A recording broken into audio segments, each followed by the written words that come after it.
ጀምረን ሰላም ጤና ይስጥልኝ። እንዴት ናችሁ? ደህና ናችሁ? ኢትዮጵያ ገብቻለሁ። ዛሬ አንድ ሳምንት ሆኖኛል። ጠፍቻለሁ አይደል?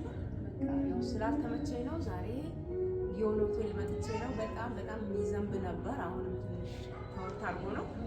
ምሳዬን በልቻለሁኝ እና እየጠጣሁኝ ነው። ሰሞኑን ትንሽ ወጣ ስለምን አንዳንድ ቪዲዮ ለቅላችኋለሁኝ። እንዴት ናችሁ? ደህና ናችሁ ወይ? በቃ እንጆይ እያረኩኝ ነው ኢትዮጵያ ማለት ነው። በጣም ደስ ብሎኛል። ብዙ ለውጥ አለ። ቤተሰቤን በሰላም አግኝቻለሁ። እናንተስ እንዴት ናችሁ? ደህና ናችሁ ወይ?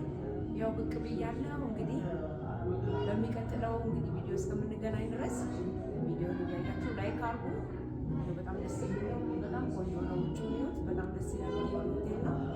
በቃ በሚቀጥለው ቪዲዮ እስከምንገናኝ ሰላም